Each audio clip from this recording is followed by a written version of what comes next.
Hello, everybody that's just joining us. We got a cute little video that we've chosen a couple there you might enjoy on the topic of marketing, and it's a lovely morning. I'm sure it's a lovely morning everywhere this week, unless you're in a terrible place. So here we go.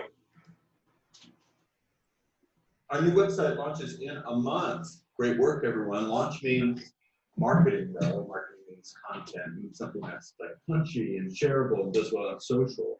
Who was the customer? Millennials. They're so great. Okay, so let's hear your ideas. What do you got? Nice. Okay, wait, I have something much better. I like it. Can we make it go viral? Let's check in with the social media manager. Oh my god, look at this tiny hamster eat a tiny burrito. Oh my god, it's so tiny. I'm so dead. That's not good enough. It's ideation time.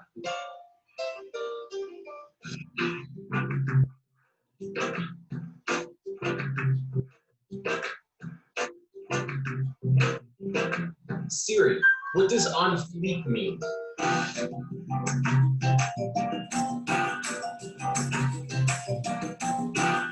Tell us our customer wants. Concentrate harder.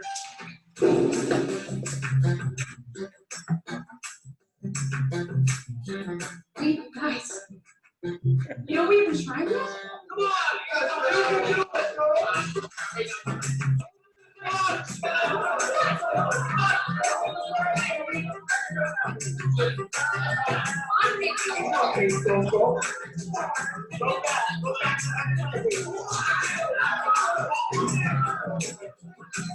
What's up with marketing?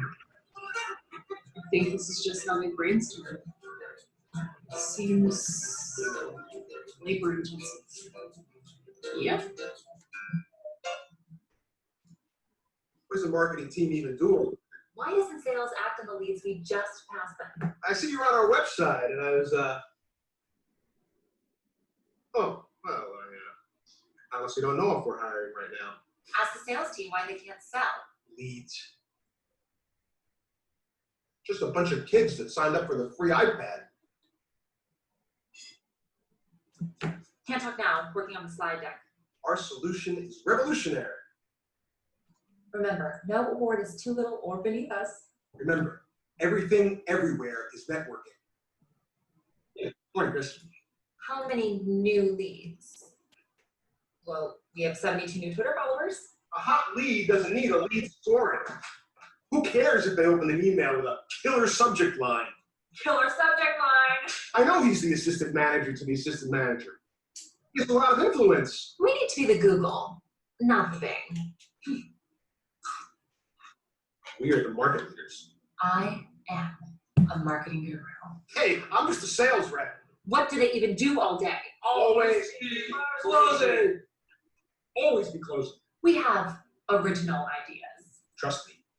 There are no original ideas. Trust me. Don't you log activity on the CRM? Every second I'm logging in CRM is time I'm not spending in front of the customer. Who wants to go grab lunch? I like where this is going. I'm just not sure it's there yet. I don't like being measured, and I don't like being told what to do. I am in sales.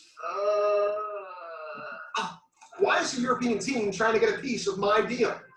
Who cares if their headquarters is in Paris? Our lead leakage is horrible. Marketing thinks there's lead leakage.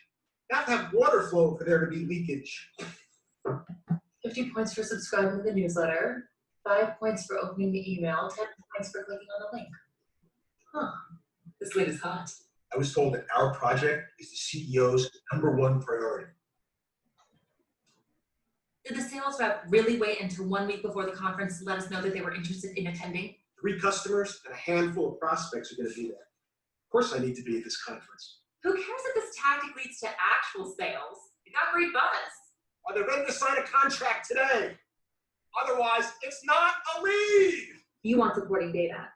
I typically base my decisions on gut instinct, or whatever we did last year. In order to get this deal signed, I told the account they could pay us in the year 2018. That's okay, right? We're getting ready to roll out our new branding guidelines and website. This will have a significant impact on sales. Marketing people are just snappy dressers. who are easily fascinated by the latest shiny item. Ooh, it's a great stock photo. I am not the customer service department. Sales just doesn't understand our marketing strategy. It just boils down to spamming email lists. Admit it. It's the sales team's fault we can't turn the leads into sales.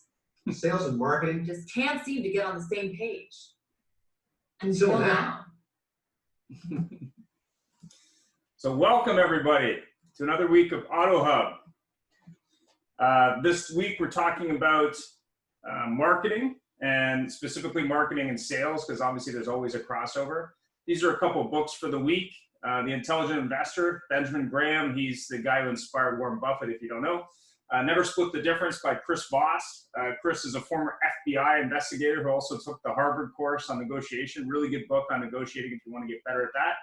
And one of my personal favorites, Oren Klaff, one of the best sales authors I know, just wrote his new book called Flip the Script. If you're curious about how to change the way scripting works at your dealership or change the way you sell, it's a great book. Highly recommend. So again, another week with Jeff Polo, our latest edition, and of course me, Ian Nethercutt, and we're talking about marketing. So first of all, some housekeeping items for AutoHub. This is our meeting, not my meeting or Jeff's meeting. Please mute and unmute yourself. Click raise your hand and we'll call on you. You can also put something in the chat and I'd be happy to do it that way as well if that's easier for you. There's a wealth of knowledge on the call, so let's share and respect each other's time. We ask that AutoHub participants be open to sharing ideas and be okay with others using them. Absolutely no selling please on the call. Open discussions with a focus on improving business. We value your input, speak up and bring value. Brainstorm ideas, ask questions. Be respectful of everyone's time. We're all busy professionals. Stay on topic. Challenge our speakers to bring value and content that can help you, because that's the point. Vendor Speak Friday session. You can visit autohubclub.com for more details. We're gearing up this part of the site, so you'll see more about that. You'll also see emails about it as we move forward. If you're a past speaker and you want to be on Vendor Speak, just reach out to me. And that's what Vendor Speak's all about. So week 15, marketing and automotive. Two great speakers, Barry Jordan, who's been a long-time viewer of the show, a lot of deep automotive experience, and Robert Karbaum, head of business development for Kijiji Auto, who also has a lot of experience working for big and small auto groups and marketing. So I'm going to go ahead and Jeff's going to start with an introduction of Barry. Good morning, everybody. As I said, welcome and glad you're joining us today. And we start with again, our good friend of our show, Barry Jordan, who's been here many, many, many times. And Barry's got a very, very deep automotive experience. And he's one of those people, actually told me just this morning, he said, you know, he got into this into the marketing side of things through White Glove Performance when he was in dealerships and he couldn't find a solution to what he needed. And so therefore, like any smart guy, he created it. So without further ado, I'm going to turn it over to Barry. Thank you for coming to us and spending some time and sharing your wealth of knowledge. Well, good morning, everybody. I just asked really quickly to have this slide put up. I'm not going to read it to you, but I thought it was probably the most encompassing description of really what the marketing trail looks like. And when we're going down and we're talking about marketing, there is a huge spread between, are you advertising, is it promotion, are you just looking for some publicity, or are you actually purposely marketing? And there's really, marketing splits into two different avenues. One is when you're marketing to your database. The other one is when you're actually out banging on the drum trying to get some publicity and get a new customer. I think we all know the costing difference between the two is substantially different. When you're out trying to get some conquest marketing done, you know, we're talking seeing numbers anywhere from, you know, $500 a customer up to $800 a customer in some markets. And yet you've got this lovely database sitting in your possession that can cost you anywhere from $30 to $40 per transaction to get some action out of that. And, you know, when we start talking to different dealers, different industries, and we start with the conversation of what does your database look like? How clean is your database? Do you have the right contact information in the right fields? Do you have the right emails where they need to be? Are you able to actually reach out to your customer when you want to reach out to them? And are you going to the right spot? Are you ending up in the right email where you're not getting ignored? Are you in the email where that relationship, that couple's relationship, oh, that's just the email I give out to everybody so I never have to check it. That's my spam email that I send everybody. Or do you have the actual email that people will actually look at and respond to? So when we start with that, we start with the information and we say, you know what? We need to know that we've got how many people and how many people can we contact. And the other thing we are very, very focused on is making sure that every contact is not a sales contact. When we reach out to people, we want to make sure that we're reaching out with relevant information. And when we're going out to when we're going out to a database, when we're saying, okay, let's do this, we typically start with a newsletter so that we can prompt people to open our emails, so that we're sending them a hack in the middle of winter on how to heat your car up sooner, how to cool your car off quicker in the summer, how to make a good banana bread, how to make sure that the mosquitoes don't bite you, whatever it is. But it's just a one-page newsletter that goes out on a monthly basis so that people are used to opening your emails. Then from there, we start reaching out with very focused, very, very focused phone calls and very, very focused emails. And we find that when you're relevant, when you're actually reaching out to people with useful information, people really do want to read it. They want to see it. They want to listen to you. They want to have that conversation. So then when you actually do want to reach out with a special sale, with a special promotion, you've actually reached the right person at the right time, and it virtually costs you nothing because they're already in your database. So rather than going out and buying big lists and spending big money and going through all this, because that's a lot of work, you can actually reach out just to the people you actually have. We get a lot of conversations about how do we reach out to these people and who actually should be talking to them.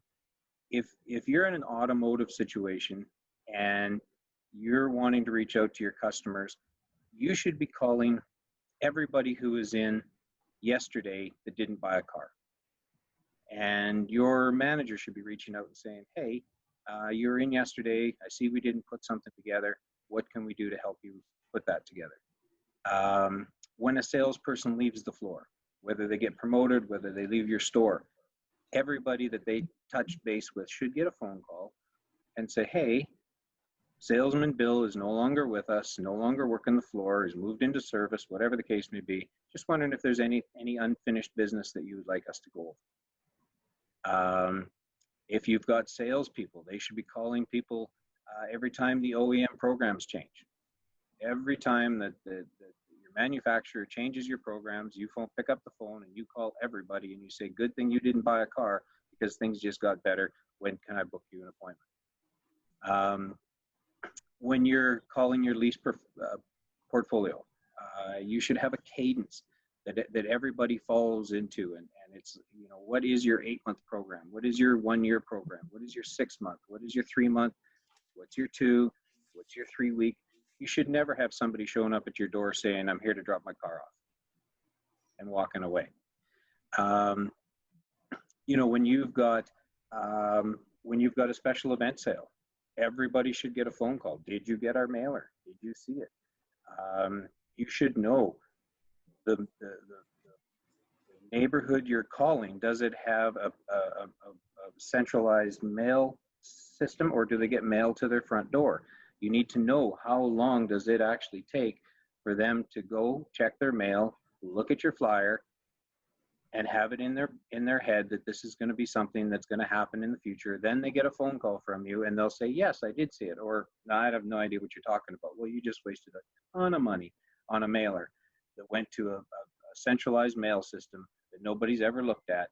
And you're out $5,000, $8,000 on your mailer.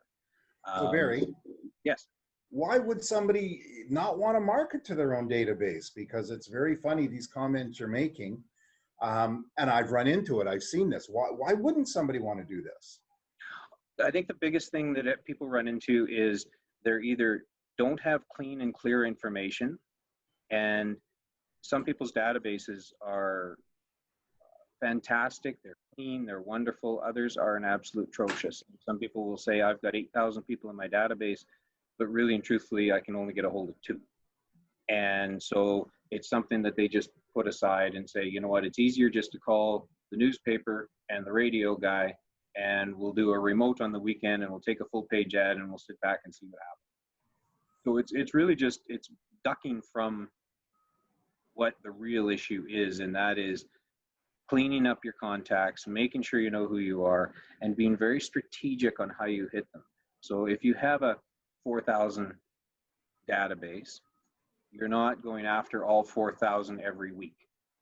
You need to understand that there are people out there that are in SUVs, that buy SUVs at a certain time of year, and there's a cycle that you need to fall into and say, okay, well, let's market to them with some soft ads, and then about early fall, we're going to start going strong with our promotions on that. And so these people will now say, you know what, actually, I'm going to go look at this SUV market and see if there's something that I need in there. You know, I've had some responses. I've seen that. I got what we call a cadence, and we've followed that through. And you know what? Now that 1.9 actually is rather interesting to us.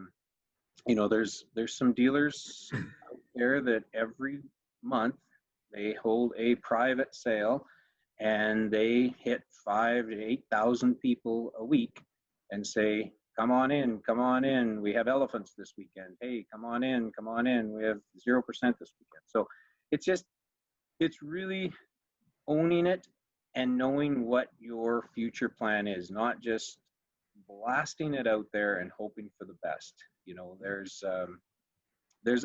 a lot of misunderstanding between advertising and marketing, I guess, is probably. Well, we saw that on that on your slide there. And it's very interesting how you mentioned a clean database, because I don't know how many times I've seen in the past where somebody is in the database under 3 or 4 different entities. It's the same person, and they get one at their home email, their office email, their spouse's email, and their kids' email, and then they just check out. How important is the actual message, the cadence of the message? Well, I think it all boils down to cadence, to be honest with you, Jeff. And the reason I say that is if you haven't formed a meaningful relationship with your customer through a normal connection that you would be in a normal human being, phoning every now and again, saying, you know, and COVID was such an amazing opportunity for dealers to reach out and clean up their database, and just to be able to say, hey, how are things in your house?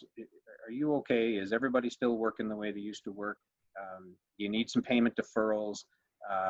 You know, is this going to affect how you're going to do your tire changeover this year? Is just everything okay? You're going to get a response of, you know what, thanks for calling, I really appreciate it.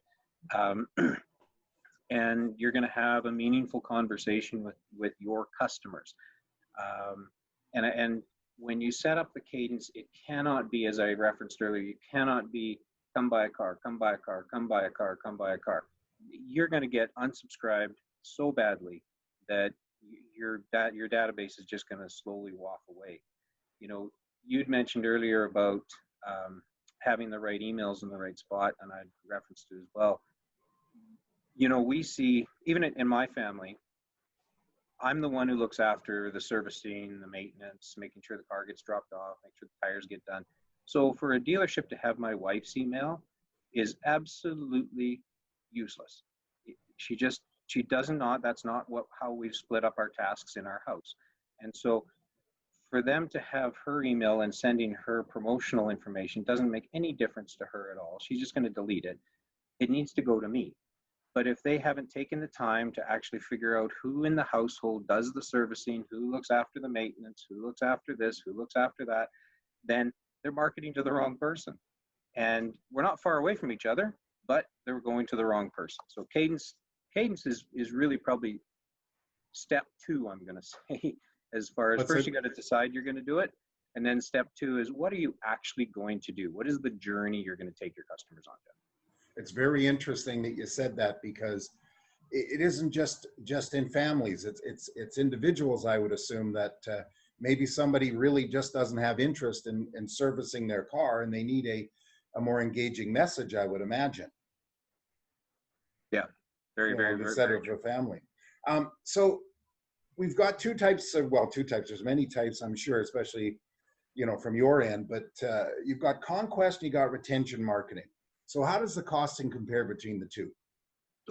It's night and day. Like, again, in some markets, and I don't have off the top of my head what it is in Vancouver, but you go into some of these major metro markets, it's costing you just sub $1,000 to get a customer. And we've got dealers out there, they got budgets of $50,000, $60,000, $70,000 a month for advertising, and that's really just to keep them relevant.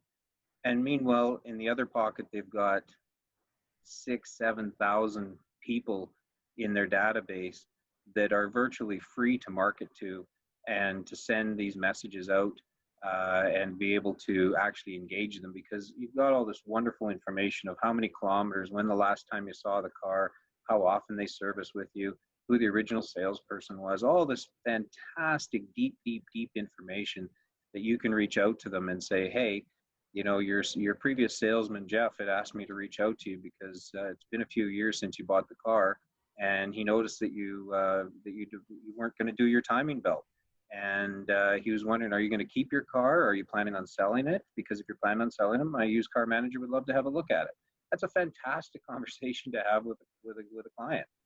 And they're going to engage. They're going to say, well, you know what? I was actually thinking I didn't want to spend the money on the timing belt. I was going to sell it. But yeah, if you guys are interested, I'll bring it by, and your used car manager can have a look at it. So Barry, I got a question from the group. Yes. What percentage of customers does the average dealership retain? Now, I think that's a question, obviously, on the sales and service side. Do you have any metrics there, or can you share any light there? Shed any light? Not on an average, I don't.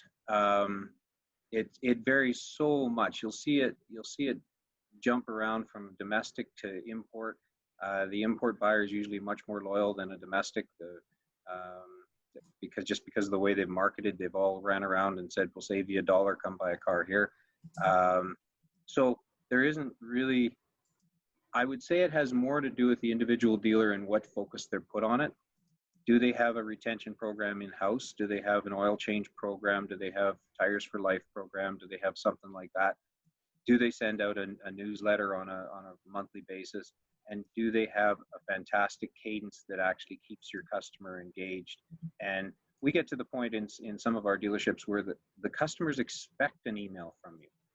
It's no longer that they feel marketed to. They actually expect that you're going to remind them when it's time to do their tires. They expect they're going to get reminded when it's time to come in for an oil change, because the dealer's done such an amazing job of being relevant in their life that they're like, well, no, I'll just wait. Don't worry. When the Corolla comes on sale, I'll get an email from my dealership, and they know what to do when my lease is up, and they got me looked after. And it switches over from really being marketed to being looked after. Okay, thank you. So it's funny how you mentioned that, and it rings well in my mind, and many of us here too. It's easier for somebody to pick up the phone and call the private sale company for certainly more than nothing to get it done, and for them to do the work. And this digital marketing, of course, is free, and you can touch base with them all the time. And so as we move along here, what's the best practices, one of the best practices you can leave us with, or your best practice you can recommend? Honestly, the biggest thing is own it. Own it. Know what you're doing, know why you're doing it, and have a solid plan as to who is doing what. Who honestly owns the marketing in the dealership? Who knows that service is trying to sell tires, or service and parts are trying to sell tires this month? That they have a big push, the manufacturer's got a program. Does sales know that? Is sales putting it on every contract? Are they quoting it with every single deal that they put through the floor? Does the whole building know? So one of the breakdowns we see is it's very typical in the automotive industry, where the walls go up and service is doing this promo and sales is doing that promo, and all these things are broken down. The real thing is does everybody know what everybody's trying to accomplish? And if service knows what sales is trying to do, when they see that at a Honda store and they see that Cherry CRV come through, are they reaching out to the sales department to say, hey, I got the perfect trade for you in the service drive right now? And if they're not, then you've got a breakdown, and nobody's owning it. Nobody's actually connecting all the dots, because if you don't do that, you'll never have the right cadence, and you'll look a little silly when you start reaching out to your customer at the wrong times. And it's really about connecting with them at the right time with the right message and taking them on a journey. It could be a 6-month journey. It could be a 2-year journey that takes them from relative interest to, yes, I'd like the black one. I have another question, last question for you, Barry. How important is it to present the dealership fixed operations side of the business while the customer is buying a new car? Any ideas on how to tie the journey in for the customer? It's absolutely crucial. It's always tricky in a dealership, because each dealership, whether it's the layout of the building, the buy-in from the salesperson, whatever the case may be, there's always some hurdles. So the best practice that I've seen coming out of some of the more successful dealerships is when Jeff drives his car home tonight, tomorrow morning he gets a phone call from the service department saying, hey, Jeff, how was your drive home? How's your new car? Did you enjoy it? I just want to take 5 minutes of your time, and I want to make sure that I got the right emails in the right spots, the right phone numbers in the right spots. I got your address correct. Let's just go over that really quickly. Do you have a few minutes to work with me right now? Jeff says, yeah, absolutely. The drive home was great. Let's get our information correct. Spend 5 minutes connecting them with it. Hey, you know what? If you have any issues at all, my name is, you give me a call and we'll sort out how to pair your phone. We'll get your navigation figured out. We'll do whatever you need. And Jeff, if it's okay with you, I'm going to call you in about 6 months and let you know when your first service is due.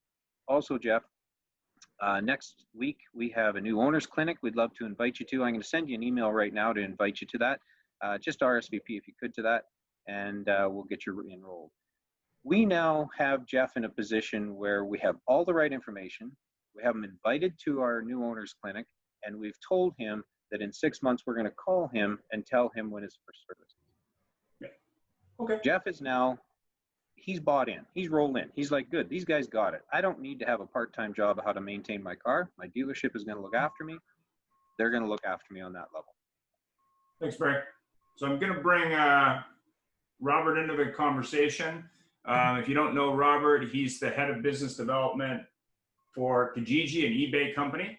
Has a lot of seasoned experience working for some of the biggest auto groups in not only in Ontario, but nationally, and also was rated, I guess, 40 under 40 for Canada. So congratulations on that, Robert. Thanks for taking the time today. And I guess, Robert, you have some slides you want to share?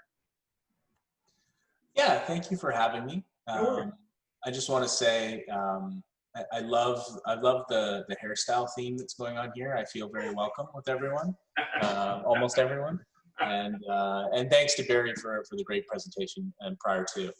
So yeah, I have slides, I have data, I have information. I am here to share everything I know. Just a quick background about me. Prior to joining Kijiji 2 years ago, I had 11 years in automotive retail between two automotive groups. The first one was Wayne's Canada, formerly the Don Valley North Automotive Group. And then I transferred to Dilawri Group of Companies, where I ran digital operations for Dilawri nationally for almost 4 years before heading to Kijiji. So I have experience with almost every single OEM, definitely from a used vehicle perspective.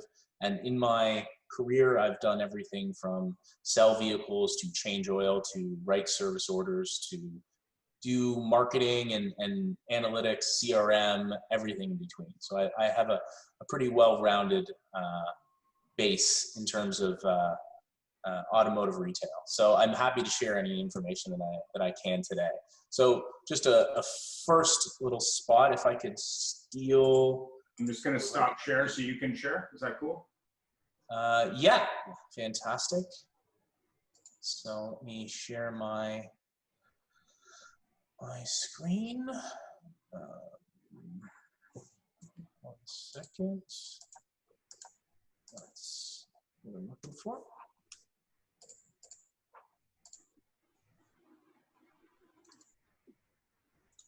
So you should be able to see a big Kijiji Autos logo and then our mission. Does that look good for everybody? So if you're not familiar with Kijiji Autos, it's Canada's largest automotive vehicle marketplace. We have Kijiji.ca that all Canadians know and love, and we have KijijiAutos.ca, which is a standalone platform specifically for passenger vehicles and that experience. The mission of Kijiji and Kijiji Autos is to enable all Canadians to benefit from trading vehicles safely and conveniently within their own community. And that's just a real kind of Canadian value as a whole. So who we are, we combine what Canadians love about Kijiji with new vehicle-specific features that make searching for, comparing, and buying vehicles safer and easier.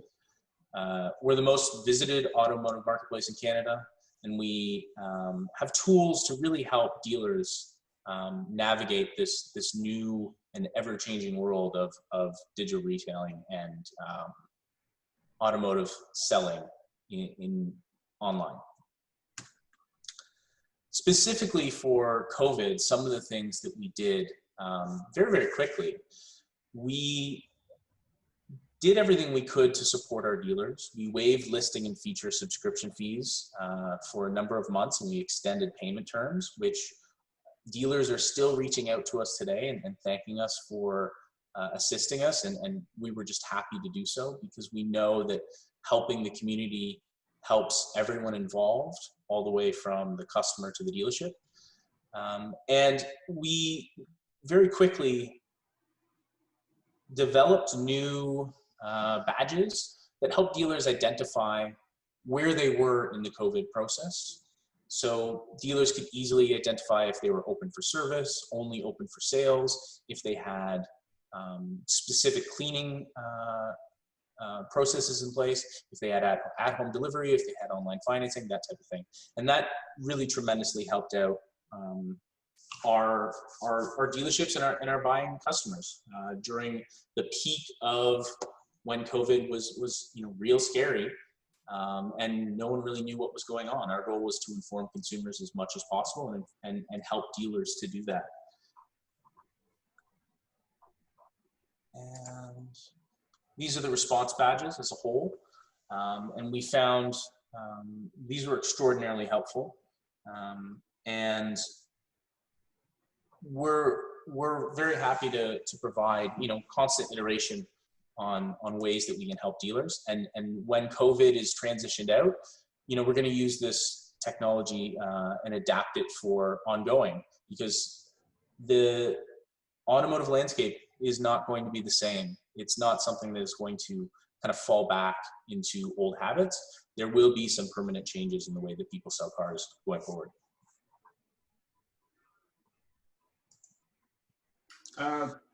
Question for you. Yeah. What are the top reasons Canadians are looking for new vehicles right now, do you think? Yeah, so what I can show you very quickly, let me share another screen. So one of the benefits of Kijiji being part of eBay Classifieds Group is we have different marketplaces all over the world, and we share data with those marketplaces constantly. Best practices, what works, what doesn't. And when you have a global pandemic, it's really great that we can share this information at scale very, very quickly.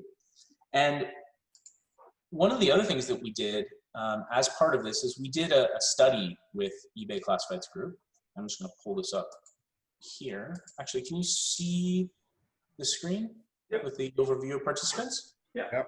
Yeah, so we, as part of the survey, we surveyed 500 customers across Canada between April 30th and May 10th.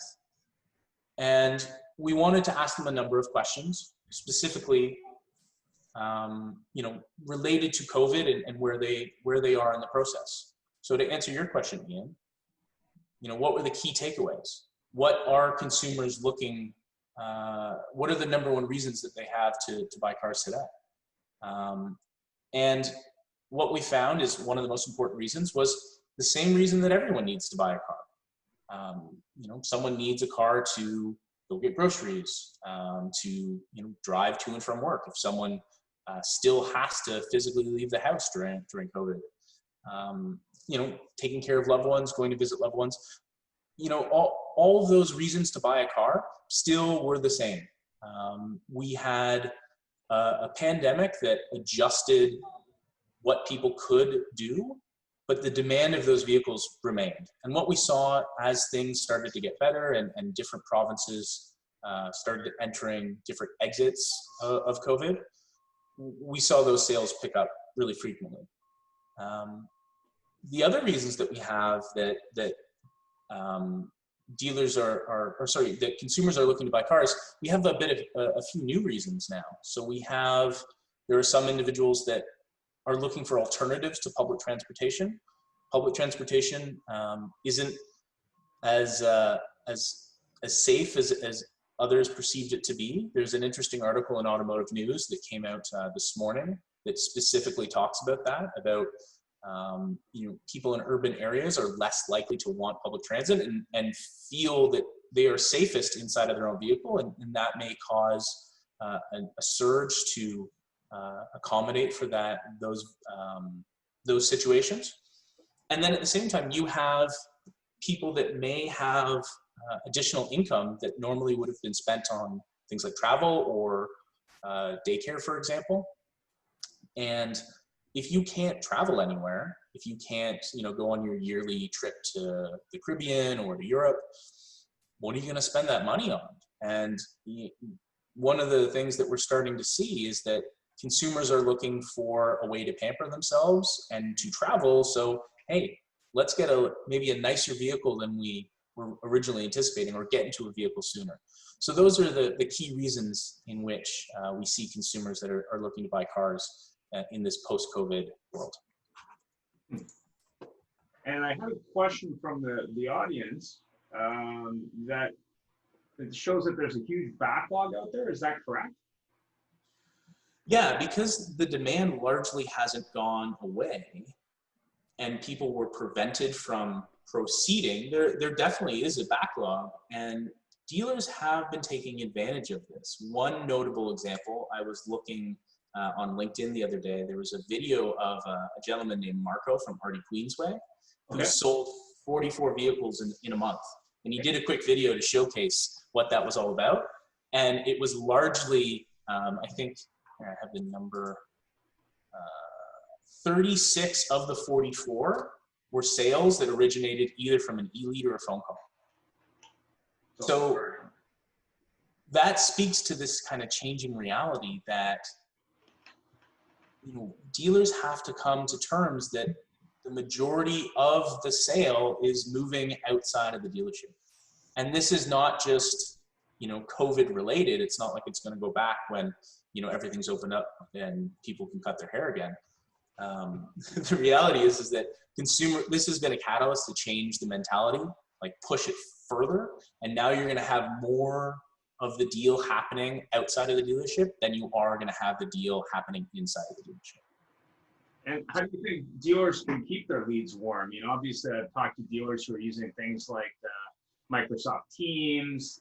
The gentleman you mentioned, I know he was doing a lot of work with his phone in terms of, FaceTime and other things to try and engage that customer when they're remote with a huge data bill, I'm sure. But the question there is, how do you keep the leads warm when maybe they're not physically in the store? Yeah, and that was a very unique problem for the months of April and May, because dealers are not hardwired to put off a sale. By definition, salespeople are looking to convert leads as quickly as possible, as efficiently as possible. The idea to hold off on sales and just to keep everyone warm is a very foreign concept in automotive retail. So there was a lot of really quick learning that had to be done to keep these leads warm. The joke that I say when someone asks me this question is that there was a lot of digital heat lamps that were purchased where you just put the leads underneath and wait for COVID to blow over. But, I think Barry touched on this in the first segment about being very cognizant of what you're sending to dealers. And this was extraordinarily important in the depths of COVID and continues to be going forward, that you can't operate with the same send an email blast, send a marketing piece to everyone and expect everything to be fine anymore. You have to be very precise in all of your communications. You need to find ways to really reduce the churn that happens by blasting the same message again and again. And you have to think about what you're trying to say, what are you trying to accomplish, and what is the end goal, and how that works in the long term. And when we couldn't really sell cars as we normally could for a short period of time, you had to keep leads activated without the ability to sell them. So, you had to explain to consumers, this is the reality. This is what we can and cannot do at this time, and we'll keep you updated as it changes. Here's some examples of other customers buying from us, and here's some great videos of them in the process. So Ryan Thompson, for example, from Ernie Dean Chevrolet, he did some great videos of showing the start to finish process of delivering a car remotely. And now he's doing some videos showcasing consumers and their perspective of buying a car in COVID or post-COVID. And that's really helpful for consumers. Another big thing that we found from our research report was there is a lot of animosity from consumers about safety, specifically regarding test drive. So we know that consumers are still 100% like really interested in test drives, but now they're really worried about how a vehicle is safe and how is it cleaned and how is it maintained and how are they going to be able to test drive it in a safe environment. So our study looked at that as well, and one of the key takeaways, 60% of the people that we surveyed were going to delay their purchase until they're able to have a safe and solo test drive with the vehicle they're interested in buying. So you mix online communication with the need for a safe solo test drive, and the best course of action when you're looking at being really metered with your email communications is show consumers that process. Show consumers how your vehicles are being cleaned. Show them how you would bring them to be delivered, and how they can feel safe. So those are all great things that they can do. So what are some creative solves other than video? I know that I've seen a lot of video online. I think it's very, very good. But what are some creative solves and interesting ways dealers are handling these challenges as you look out into the market? So there's two other examples that I'd like to bring up. One of them was the Wolf Automotive Group out in Alberta. And they got a lot of really fantastic attention by just being good humans. And they spent a lot of time delivering groceries to at-risk consumers. And they used that as an opportunity to build goodwill in the community, to keep all their staff, in communication with their staff. If you have at-risk customers, what great way to reach out to them. And at the same time, as Barry said, maybe update their information, but say, hey, can we pick up groceries for you, right? Those are fantastic things. And, at the same time, if your car needs service, we'll pick it up for you. But, the Wolf Group did a fantastic job of just being great humans and showcasing that. And a lot of media picked up on that and a lot of word got out. Another great experience, and it's not just because I used to work for them, but it's really amazing what they've done. Dilawri Group of Companies has developed the Dilawri mobile experience. And if you see, they have this glass trailer where it looks like it's almost like Hot Wheels. So they put vehicles in this glass trailer that as you're driving down the road and you can see it, it looks like, you know, this pristine car in this glass trailer, and they deliver it, you know, door to door to the consumers, and they take video and they showcase it. You know, there's a few Toronto Raptors that they did it for, which got a little more attention than the average consumer, but they've had a fantastic job, or they've done a fantastic job of showcasing how they're navigating these new waters in the current world that we have. So I think the moral of the story here is whatever you do, make sure that it's, you know, honest and earnest, and it's about being good and trying to do things the right way. And in the grand scheme of things, if you capture that and you publish that in an honest way, that will have remarkable effects. And at the same time, you know, there is no questioning, we are still in the business of selling cars. That is still the main focus. And yes, a lot of these topics are kind of outside of that direct world, but you know, we need that ability to be flexible, to adapt to these changing times, and maybe expect or ask a little more out of sales staff. You know, maybe encourage or show or help sales staff build more profiles online, like, you know, Marco from Audi Queensway. If you do a video, if you do a video series as a salesperson on you being successful, how happy your consumers are, that's going to have, you know, great effects long term. You start building a following, you start building a name for yourself, and that helps the dealers. So, you know, these items I've talked about for over a decade, but they're worth more now more than ever, because the majority of this, the sale is happening outside of the dealership these days. Yeah, I think the question from the group, and I think it's a good question, is, you know, how does a small one point store compete with, say, a large dealer group? And I'll use the example of maybe not a 1 point store, but a multiple point group out here in British Columbia, the Not Automotive Group or Caught Automotive Group. They, you know, they did an interesting giveaway. I think it was like $10,000 to a couple of people, and they did all the calls to the customer on video, and then they posted it. So I thought it was pretty interesting. But they've also done some very entertaining videos, sort of promoting their brand over the last, call it 60, 90 days.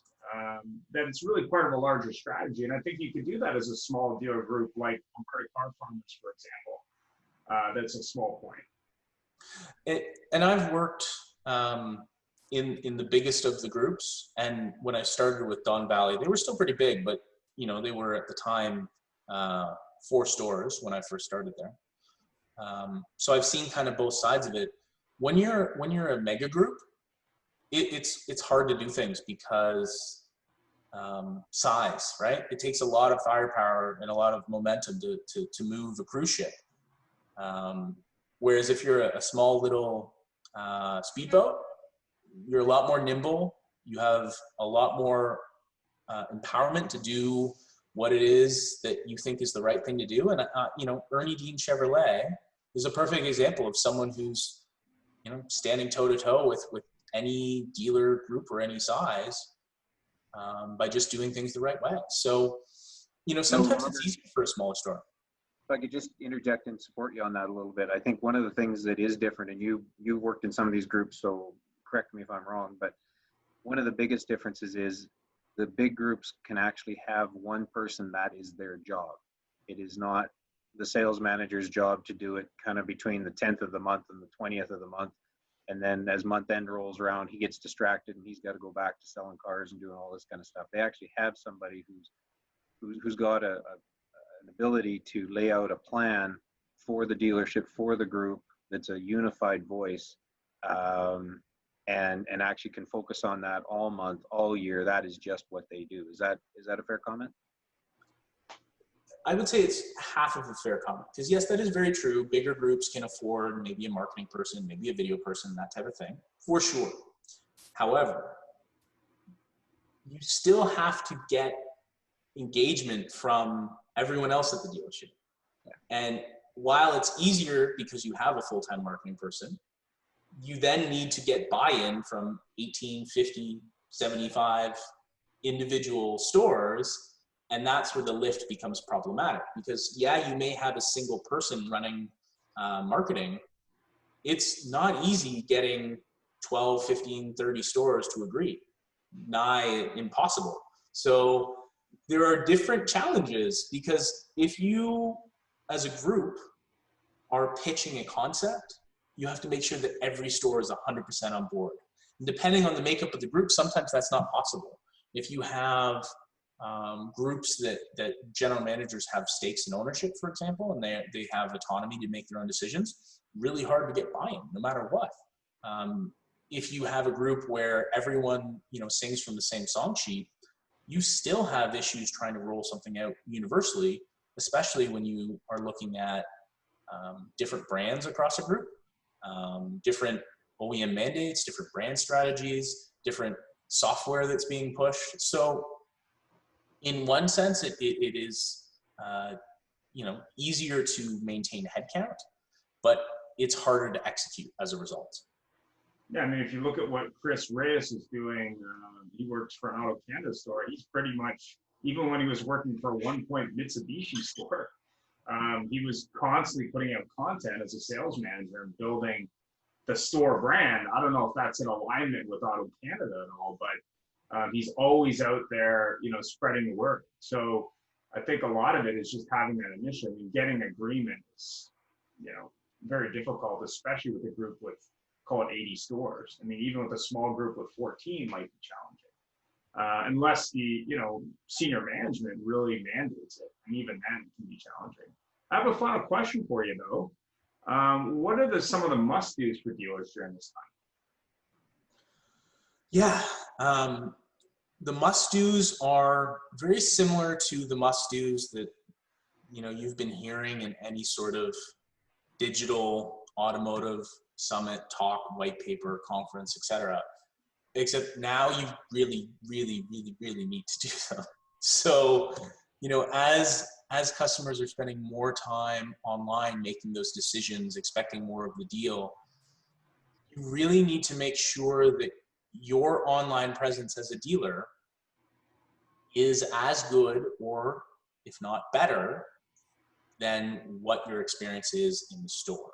Because if the consumer's doing, maybe 1.4, 1.5 store visits per purchase, depending on who you're pulling the data from, that means that there's 60, 70, 80 store visits online over the course of, anywhere from 40 to 60 days.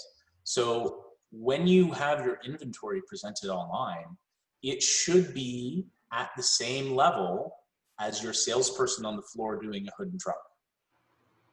It has to be of the same quality. And you take that mentality and you try to extrapolate on it. And you try to say, okay, is the description of that quality? Is the description good enough that it answers all the consumer's questions so that you've removed the barrier and the consumer can just buy the car? Are the photos as good as a hood and trunk in person? And what's even better, if you can do a video, walk around, Marco from Audi Queensway, in his video, he talks about the gigabytes of data that he used on his phone in a month, but he sold 44 cars. So whatever, it's a gigawatt, doesn't matter. So the changing world is that you need the effort that is normally put in person on the hood and trunk still needs to be there, but it also needs to be online as well. And you're going to have less customers coming in the showroom, especially now because consumers have hesitancies, new COVID realities, etc. Put that effort online. And the more effort you put online, the more cars you're going to sell. So that's one of the biggest things. Appreciate that. One of the other things, Ian, just real quick, is that, and I know you're going to want to wrap up soon, but is the fact that the automotive industry is now being compared to almost every other industry out there. So they're being compared to what does the nail salon doing? What's their restaurant doing? What is their hair cutting, wherever salon, barber, whatever? What are they doing to make the experience better? Is now an expectation in the automotive world. We ducked it for a long time because that's just how we did business. But now we're all being held to the same meter stick and saying, hey, are you doing as good a job as someone else is doing? I think it's just something we all have to be aware of. 100% agree. So next week's show, thanks very much to both the guests for all the knowledge. Really appreciate it. And obviously, if there's questions, feel free to reach out to me and Robert or Barry if you want to share any data. I have to put on the website. Next week's show, we're going to have two automotive pros that I've known for years, Janice from the Car Girls out of Ontario and Matt out of Western Canada, talking about business development centers and the pros and cons there, whether it be outsourced or in-house. There's also Vendor Speak this Friday with Paul from the Auto Trainer from 2 weeks ago show. So if you're interested, there will be some details sent out on that. And feel free to check out our improved website, watch past episodes, check out short clips. We are building a YouTube channel, Facebook and Instagram to be built soon. And we will also be doing short clips for shows for the last several shows soon. But if there's any ideas, we're all ears. Jeff and I are all interested in obviously building the network and helping as many dealers as we can. I want to put in just in a point about the Vendor Speak. So Paul, the Auto Trainer, on Friday is going to come on, and Paul's developed a great platform for virtual. As many of you know, there's really sort of two schools of thought and training. One is in person and one is doing videotapes. Paul has actually developed a process where he can train anybody anywhere. So it's certainly worth it for anybody who's not in the fine lower mainland of Vancouver to tune in. And he's got some great stuff and some killer information, to quote him. And any final comments from either speaker or anyone else on the call? No, it's all good. Thanks everybody for your time this morning. I appreciate that. Thanks for your input, gentlemen. Thanks, everyone. Thanks, everyone. Thanks everybody for attending. Thanks.